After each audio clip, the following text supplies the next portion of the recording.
I got the divorce papers by email while I was still in the desert. I got the divorce email somewhere between night patrol and the morning prayer call. We were still out in the Syrian desert, our boots grinding into dust, when the SATCOM pinged on my wrist. It was 4:02 a.m. local time. The subject line just said, "Let's be adults about this." I didn't open it right away. I waited until we got back to the makeshift base, peeled off my vest, sat down on the edge of my cot, and clicked it open like it was just another logistics update. Inside were 3 sentences. "Logan, I've filed the papers. I've moved out. Please don't make this harder than it already is." There was a PDF attached. The file name was Mercer Divorce Decree, or PDF. I read it twice, then once more just to make sure I hadn't imagined it. She'd used my full name like I was a stranger, like we hadn't spent 12 years building a life. Like she didn't know I liked my eggs scrambled hard and my coffee black. I stared at the screen until the auto-lock kicked in. It didn't say who she'd moved in with, but she didn't have to. I already knew. His name was Reed, a contractor from her office. Used to drive a red Silverado and laugh too loud at his own jokes. I met him once, shook his hand, didn't like him. She said I was being paranoid. I wanted to believe her. I took point, eyes locked on the horizon. Like that email hadn't blown a hole straight through my chest. No one said anything. Not because they didn't notice. I'm sure they did. But in this line of work, you learn not to poke at bleeding things unless you're ready to deal with the mess. That night, after lights out, I picked up my phone again. My thumb hovered over the screen for a long time. Then I typed one word. Understood. No begging, no accusations. Just that. I turned the screen off and dropped the phone face down beside me. And that was it. 12 years, sealed and signed in 3 sentences and a cold PDF. There wasn't a scene. No screaming. No slammed doors. No suitcase thrown off the porch like in some country song. Just an inbox notification at dawn and a silence that stretched for miles. But silence isn't peace. Silence is just the battlefield before the bullets start flying. And as I laid there in the dark, surrounded by snoring men and the distant sound of desert wind, I felt something shift in my gut. Not grief, not even anger, something colder, something quieter, something like clarity. The morning after the email, I woke before my alarm. My eyes opened to the dim yellow glow of the overhead bulb, the kind that hums faintly and never quite shuts off. I lay still for a while, staring at the ceiling like it owed me an explanation. No dreams, just the blank static that comes after too much truth all at once. I didn't tell anyone. I didn't make a sound. I sat up, pulled on my uniform, laced my boots tighter than usual, and ran a hand through my beard to smooth it out.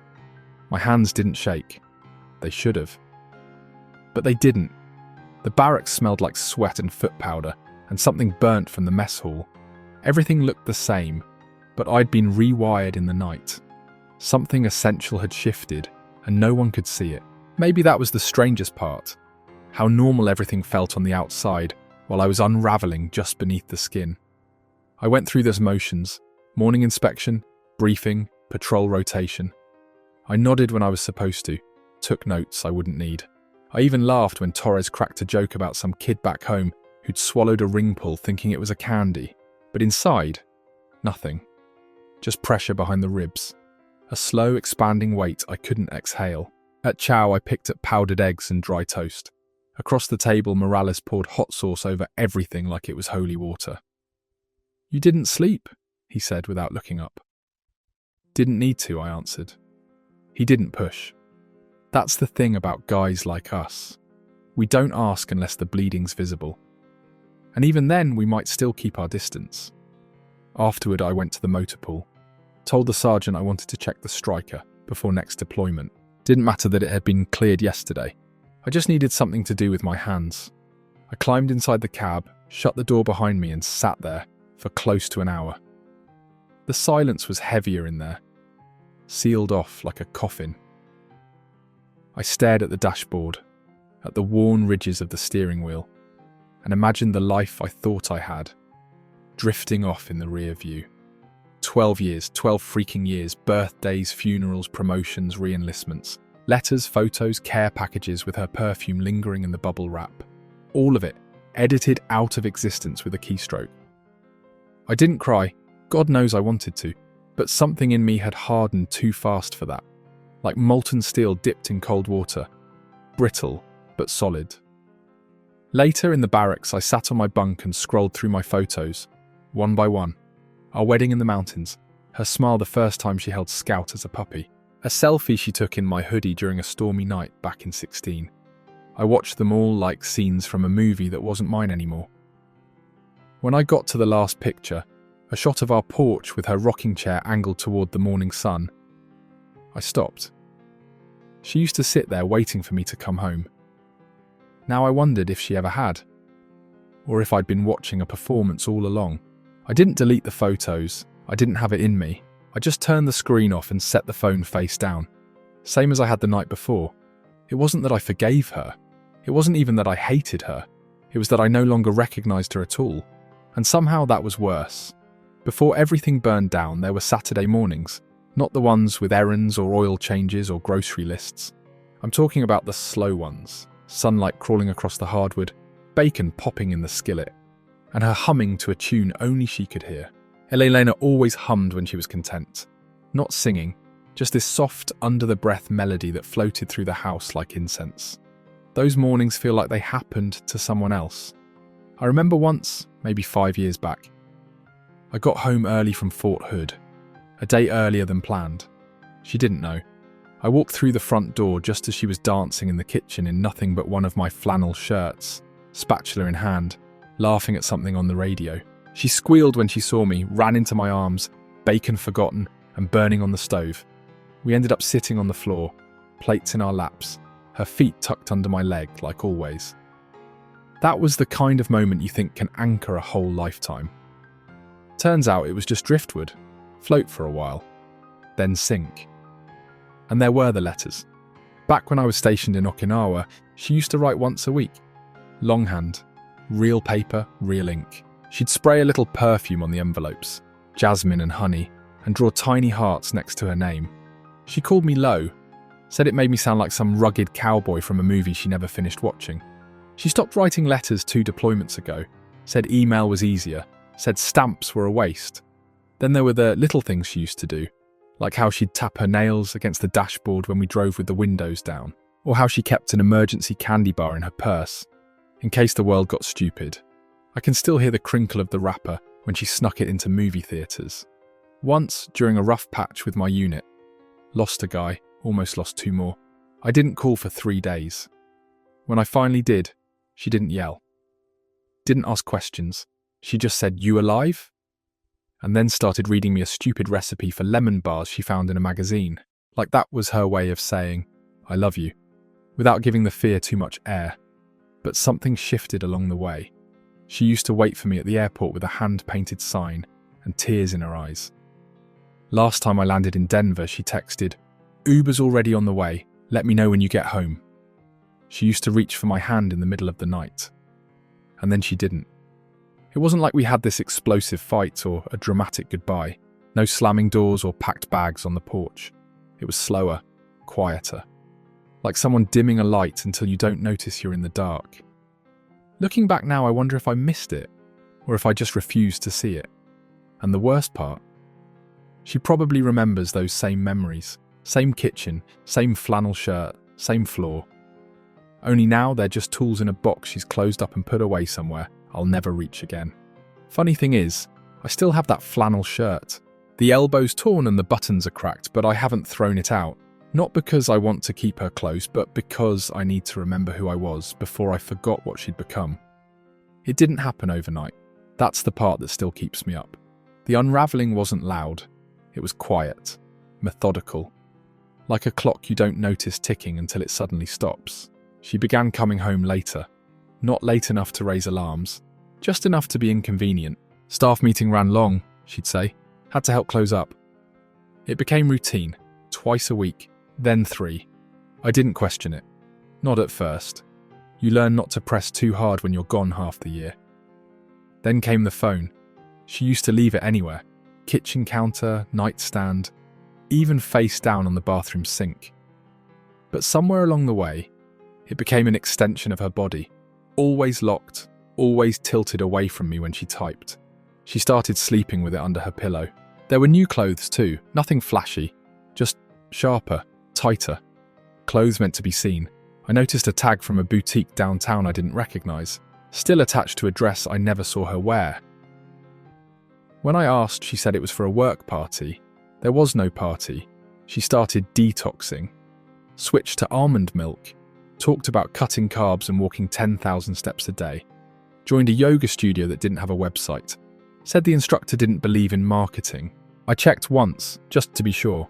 The studio existed, but her name wasn't on any of the class rosters. Then there was her laugh. I know that sounds stupid, but it changed. There was this new pitch in it, higher, lighter, almost forced. I heard it one night when she was on the phone in the other room. "Just a friend from work," she said when I asked. "Don't be weird." She started talking about independence, about rediscovering herself. Said she wanted to take a solo trip to Santa Fe to recharge. Bought her guidebooks and bookmarked hiking trails on her tablet. I offered to go with her. She told me I didn't need to fix everything. I didn't even know something was broken. I began to notice how often she brought up this co-worker, Reed. First casually, then in comparisons. Reed said this. Reed thinks that.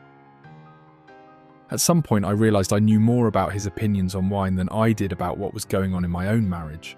She stopped sitting next to me on the couch, started sleeping farther away in bed. Like there was a line drawn in the sheets neither of us wanted to acknowledge. One night I came home from a short weekend drill, and our dog, Scout, was already fed, walked and shut in the laundry room. That used to be our thing, a ritual. She didn't mention it, didn't wait for me, just said she was tired and went to bed early. She kissed me less. Then not at all. Birthdays became text messages. Anniversaries passed without candles or cards. It was like she was slowly ghosting me while living under the same roof. And still I said nothing. Because there's a kind of denial that feels safer than the truth. You tell yourself she's stressed, that it's just a phase, that things will get better after the next leave. Or the next deployment, or the next whatever. But deep down I knew.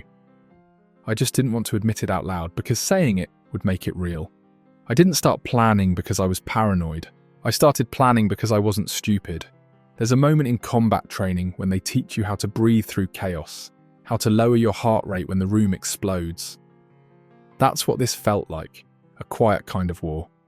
No bullets, but I could feel the crosshairs settling on me. I didn't confront her, didn't flip any tables or demand confessions. I did what soldiers do. I gathered intel. First thing I did was open a new bank account. Different institution, no online connection to the one we shared. I had half my checks rerouted through an old savings routing number I hadn't touched in years. Just a trickle. Enough to stack a cushion without triggering suspicion. Then I made copies of everything. Tax returns, health insurance paperwork, vehicle titles. Even the lease from when we first moved in together. I scanned them all and backed them up to a password-protected flash drive I hid inside a hollowed-out book on the top shelf of my closet. A copy of Moby Dick, ironically. I visited a storage unit on the edge of town. Low traffic, no cameras, cash payments. I brought a small lockbox filled with things that actually mattered. My DD-214, birth certificate, discharge records, the title to the truck, a set of spare keys, and my grandfather's watch. The one I promised myself I'd never lose. I boxed up the framed photo of us from our 5th anniversary, the one where I was in dress blues and she wore that red silk dress that used to make her feel invincible. I didn't smash it, didn't burn it. I just wrapped it in newspaper and packed it deep under the others. Next was the legal angle. I reached out to Nate Holloway, my buddy from the 2nd Battalion who'd left the service and passed the bar in Texas. Told him I had some stuff I needed to run past a lawyer friend. He didn't ask for details, just told me to send what I had when I was ready. I made sure my name was still the only one on the house deed. That VA loan had gone through under my credentials only. I double-checked it with the county assessor's site late one night while she was at book club. Turns out book club doesn't meet at 11:15 p.m. on a Tuesday. Then came the tech. I updated the passwords on every account she didn't already have access to. Retirement, military benefits, backup cloud storage. I turned on 2-factor authentication on everything. Set up alerts for large withdrawals, planted decoys she didn't notice. Or maybe she just didn't care. The last step was the cameras. When I left for my last assignment, I upgraded the home security system. She thought it was for peace of mind. I told her it uploaded to a cloud server in case of break-ins. That wasn't a lie. What she didn't know was that I kept remote access. Motion alerts, door logs, I even installed one extra lens, buried inside the mantle clock in the living room, aimed squarely at the front door. I didn't watch the feed every day, but I had it ready because I wasn't preparing for a fight. I was preparing for the fallout. And I knew without a doubt it was coming. The first crack came on a Thursday. I was sitting in a briefing room at base, waiting for a logistics update, when I got a notification from my credit monitoring service. It was subtle, just a vague alert about a mortgage inquiry under my name. I hadn't authorised anything. Not recently. Not ever. When I got a minute alone, I called the lender listed in the alert, posed as myself, asked if there had been a mistake. The woman on the other end pulled up the record and said, "Yes, we processed a refinance application on your property last month. It's already been approved." I asked for the details. Loan amount, $38,000. Purpose, home improvements. Borrowers, Logan Mercer and Elena Mercer. I froze. I never signed a damn thing. I requested a copy of the paperwork. Took less than 10 minutes for it to hit my inbox. I opened the file. And there it was. My name, scribbled across 3 different signature lines. Except it wasn't my writing. Not even close. The L in Logan was looped wrong. The M in Mercer didn't have the hooked tail I'd used since 8th grade. Whoever had forged it thought they'd been clever, but they didn't know me and the co-signer. Reed Callahan. That was the gut punch. Not the money, not the forged name, but the smug familiarity of that name in black and white, listed right next to mine, like he had any business standing on my line. I called Nate, told him everything. He asked for copies, told me to sit tight. "We'll handle this the right way," he said. "No emotion, just facts." That night I logged into the camera system from my laptop, pulled up the most recent feeds. I hadn't checked them in a couple weeks, maybe longer. Life had been too loud. The first thing I saw was Reed in my kitchen. Barefoot, wearing my old college hoodie, the one Elena always stole when it got cold. He poured himself coffee, kissed her neck as she scrambled eggs. They laughed at something I couldn't hear. Then he sat down and flipped through what looked like listing brochures. My stomach didn't drop, it clenched. I backed out of the feed, opened my email, and started drafting a formal report. Identity theft, mortgage fraud, possible real estate misconduct. I submitted it to the Department of Veterans Affairs Fraud Division and tagged Nate in the thread. Then I called the bank again, asked if they could trace any transfers related to the refinance. They hesitated. I insisted, politely but firmly. Turned out $14,000 had already been withdrawn, broken into several payments, sent to a third party. Name? D. Spencer. Didn't ring any bells, so I ran a background check. Cost me $40 and some time I wasn't going to get back. But it paid off. Daniel Spencer, our firm, licensed real estate broker known for quick flips and fast closings, based 2 counties over. And more importantly, he'd done business before, with Reed Callahan. 3 properties, all tied to recently divorced women, all sold under market value, all involved sudden, unexpected refinancing. My blood turned cold. This wasn't just a fling. This wasn't an affair. This was a goddamn operation. And I was next on their list. Only difference? I saw it coming. And I was done staying quiet. I didn't storm in. Didn't call her screaming. That's not how you win. You let the target walk into the snare, thinking they're in control. That's how you get results. So I played my part, quiet, detached, predictable. I sent Elena a short text. "Let's talk this weekend. I'll be home Friday. No drama. Just want to handle this like adults." She replied 3 hours later with a thumbs up emoji. It was almost funny how unbothered she was, like I was some inconvenient errand to cross off before happy hour. What she didn't know was that I wasn't planning to walk through the front door. Friday morning, I landed 2 towns over and rented a black sedan under an alias. No bags, no luggage. Just a burner phone and a manila envelope full of evidence Nate had compiled. Paper trails, forged documents, timeline spreadsheets. the kind of file that makes people sweat in courtrooms. I didn't drive straight home. Instead, I parked a block away and settled in, with a thermos and the live feed from the indoor cameras. The living room lens caught a full view of the entrance. I turned up the volume. At 9:42 a.m, a blue BMW with a Realtor decal on the door pulled up. Guess who stepped out? Spencer.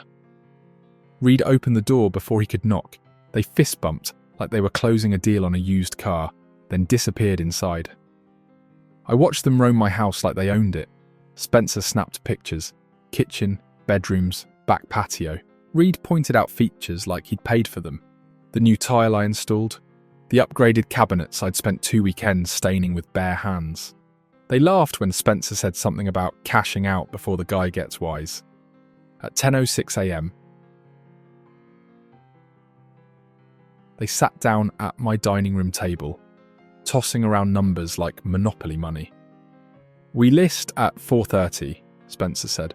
"Buyer offers 4 even. You get your cut, I get mine. Clean and quiet."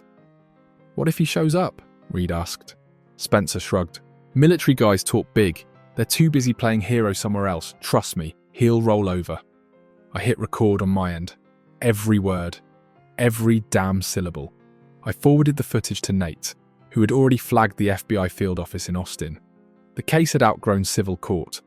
We were now deep in federal territory. Wire fraud, identity theft, real estate conspiracy.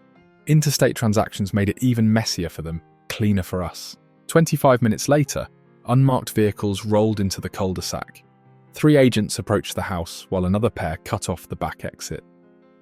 I stayed in my car, parked far enough away not to draw attention, but close enough to see the scene unfold.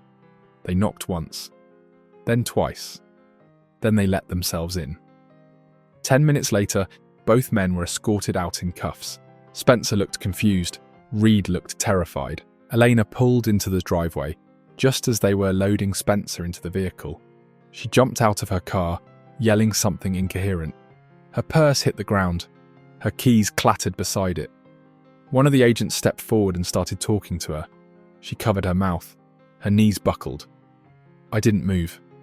I just sat there and watched. No rage, no gloating, just this strange stillness. Like the moment after a storm when everything feels too quiet. The trap had been laid, and it closed exactly when it needed to. The aftermath wasn't loud, it was clinical. Like a surgeon peeling back layers to expose a rot no one wanted to admit was there. Once Spencer and Reed were in custody, everything moved fast. The Bureau didn't waste time. Nate told me the evidence we'd handed over tied them to a network of short-sale scams, all targeting military families, specifically those deployed overseas.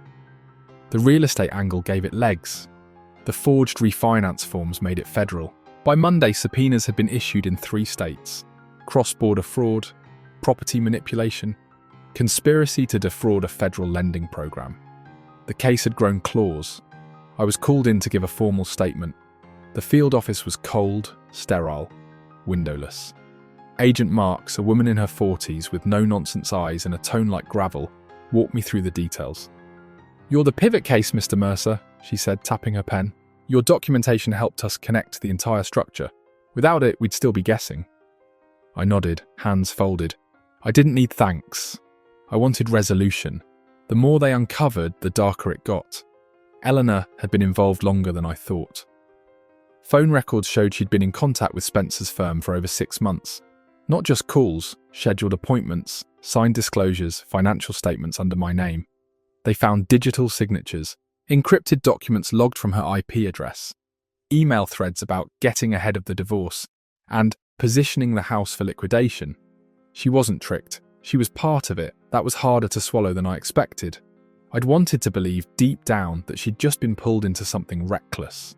That maybe Reed had pressured her, promised some shiny escape hatch. But no, she made choices, repeatedly, deliberately. I saw the surveillance footage later that week. FBI had spliced together timelines. Eleanor in my office using my old laptop, her cursor hesitating before signing a name that wasn't hers. Pausing, then clicking send. She didn't flinch. They froze the refinance account. Whatever funds were left were returned to the mortgage lender. The rest, roughly $16,000, was long gone. Transferred through shell accounts, laundered through fake service invoices. It would take months to track. But the damage was already clear. She'd tried to erase me financially before the ink on our divorce had dried, cut me out of my own home, strip it, sell it, pocket what she could, and move on before I ever touched down on US soil. When the agents asked if I wanted to press charges, I hesitated. It wasn't hesitation out of pity, it was calculation. I wanted her to sign a full confession, waive any claim to assets, surrender her share of the pension, publicly admit to falsifying federal forms. I wanted it in writing, notarized and filed. She agreed, eventually, because jail scared her more than I ever could. The day she signed the confession, I didn't even show up. Nate handled it. She asked if I'd be there. He said no. She'd already seen what I looked like when I was done talking. Later, I walked through the house one last time. The place felt hollow, like someone had vacuumed out all the memories and left the shell. I ran my hand over the stair rail I'd sanded down last summer. The walls still held a faint echoes of arguments and laughter, but none of it meant anything now. I closed the front door, locked it behind me. And this time, I wasn't coming back. The final conversation wasn't face-to-face. I didn't owe her that. She left a voicemail the night before the settlement was finalised. Her voice cracked halfway through, like she wasn't sure which version of herself to use. Regretful wife or panicked co-conspirator. Logan, I know things went too far.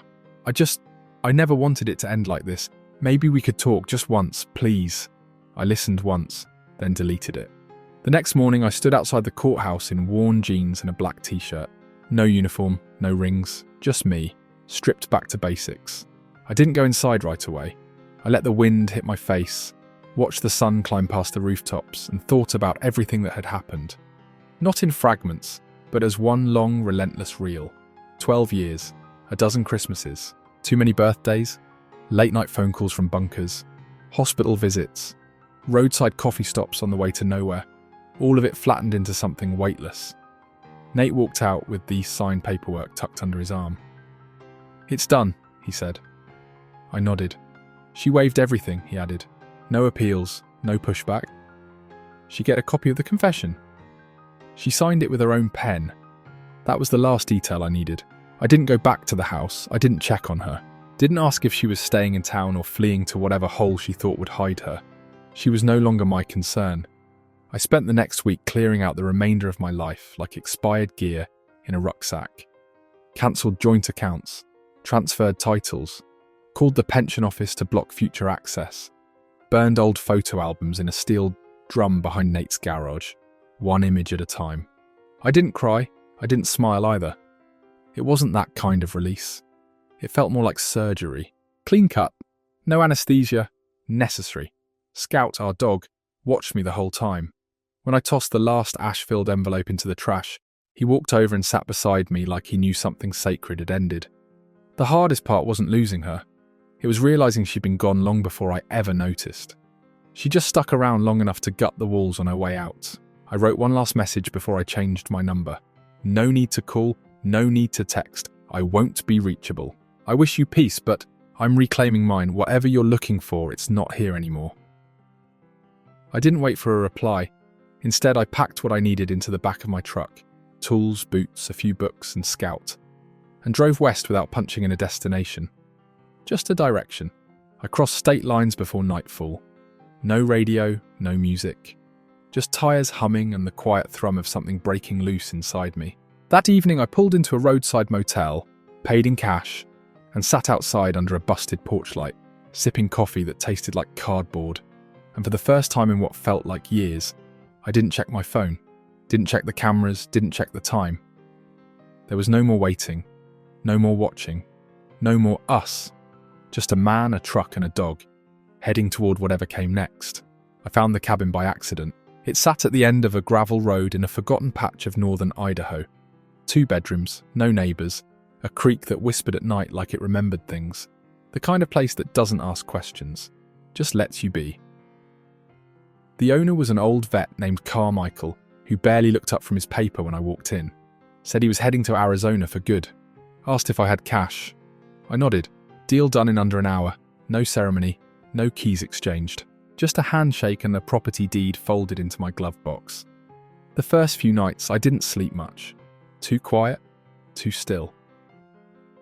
I kept expecting a phone to ring, or a door to slam. But none of that came. Just wind through pine needles and the distant sound of elk moving through brush. I built a routine, chopped wood in the morning, took Scout on hikes before noon, fixed things that didn't need fixing, shutters, siding, broken latches, anything to keep my hands from turning idle. Started whittling again. Haven't done that since basic. Something about carving shape from chaos calms the static. I don't talk to many people. A couple locals know me as the quiet guy who pays in cash and tips well. There's a woman at the hardware store named Karen who always slips an extra pack of screws in my bag. I think she knows. Not details, just the weight. Some things speak without sound. I got a letter a few weeks ago from a stranger in South Carolina. Navy wife. Said her husband had been targeted by a similar scheme. FBI flagged my name as part of the case that exposed the ring. She wrote, "Because of what you did, my kids still have a home. Thank you." I pinned that to the wall above my workbench, not because I need praise, but because some days I still forget that quiet doesn't mean weak, that walking away doesn't mean losing, that surviving isn't always the same as healing, but it's the first step. I haven't thought about Eleanor in a while. When I do, it's like remembering a house I used to live in. You can still picture the rooms, but you don't miss the way the floor creaked or how cold it got in winter. What happened changed me. Not all scars are visible. Some stay tucked under flannel and calloused palms. But I'm still here, breathing, choosing each morning to start again. Some nights I sit on the porch with a mug of strong coffee, watching the trees sway like they're telling stories older than anything I've lived through. Scout curls at my feet. The world hums low and steady. There's no revenge left in me. No fire, no fight, just silence. And the kind of peace that doesn't need to be explained. If you were in my position, if the person you trusted most forged your name, sold your future, and smiled while doing it, would you have walked away quietly? Or burned everything down first? Let me know, I'll be reading.